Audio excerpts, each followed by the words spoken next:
Wherever you go, whatever you do, throw a little at it. Omax, Vest and Briefs. Karnataka முதலமைச்சர் பதவியில் இருந்து நாளை விலகுகிறார் சித்தராமையா. கர்நாடக முதலமைச்சர் பதவியில் இருந்து நாளை விலகுகிறார் சித்தராமையா.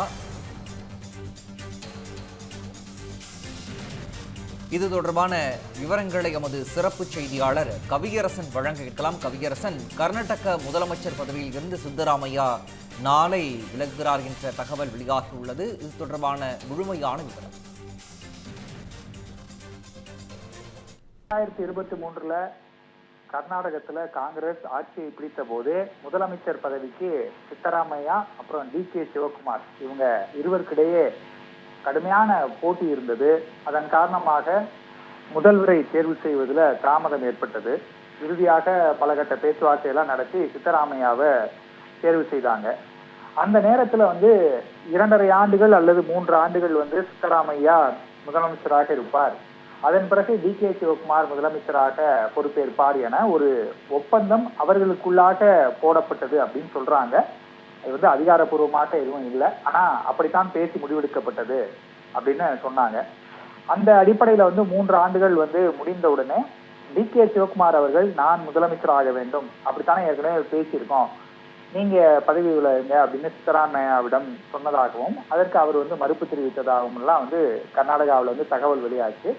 கடந்த சில நாட்களாக இந்த விவகாரம் கர்நாடகாவில் மட்டும் இல்லாம தேசிய அளவில் பெரிய பேசு பொருளாக இருந்தது.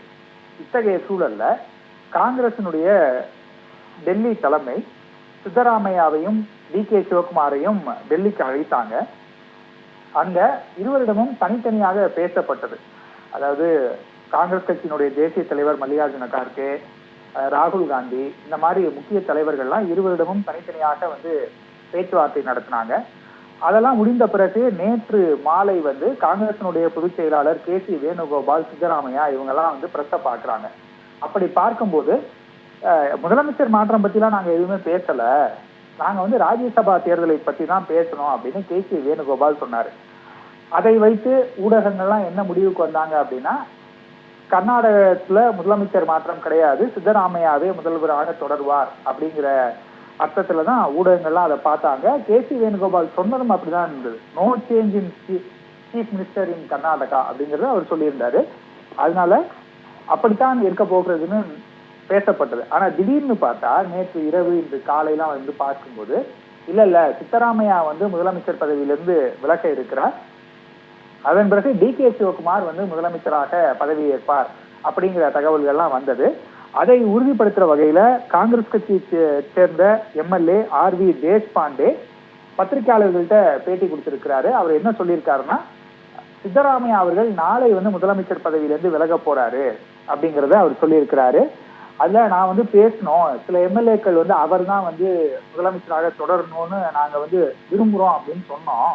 ஆனா அதுக்கு சித்தராமையா நான் ஹைகமாண்டு கிட்ட நான் வாக்குறுதி கொடுத்துட்டேன், நான் பதவி விலகிறேன்னு சொல்லி, அதனால நான் பதவியில தொடர விரும்பல, நான் ரிசைன் பண்ண போறேன் அப்படிங்கறத சொல்லிட்டாரு. அதன் பிறகு யார் முதலமைச்சராக வருவார் அப்படின்னு நாங்க கேட்டோம். அதுக்கு அவரு ஹைகமாண்ட் தான் அதை முடிவு பண்ணுவாங்க அப்படின்னு சொல்லிட்டாங்க அப்படின்னு சொன்னாருன்னு சொல்லியிருக்கிறாங்க. எனவே அவர் டி.கே. சிவகுமார் தான் அடுத்த முதல்வர் அப்படிங்கிறத சித்தராமையா சொல்லல.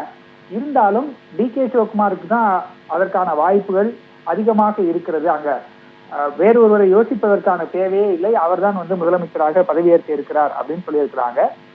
இதற்கு பலனாக சித்தராமையாவை ராஜ்யசபா உறுப்பினராக அந்த தேர்தலில் போட்டியிட்டு எம்பி ஆக போவதாகவும், அது மட்டும் இல்லாம அவருக்கு கட்சியில தேசிய அளவுல ஒரு முக்கியமான பொறுப்பு வழங்கப்படும் அப்படின்னும் எதிர்பார்க்கப்படுகிறது.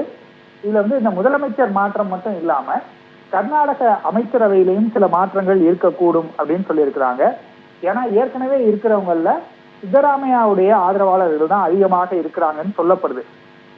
அப்படி இருக்கிற சூழல்ல டி.கே. சிவகுமார் முதலமைச்சர் ஆகும்போது அவருடைய ஆதரவாளர்களுக்கு அதிக பிரதிநிதித்துவம் கொடுக்கத்தான் விரும்புவாரு.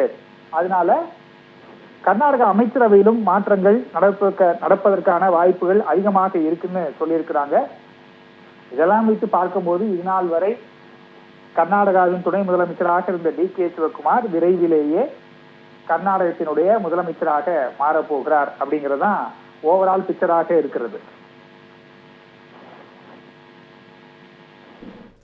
விவரங்களை வழங்கியமைக்கு நன்றி கவியரசன்.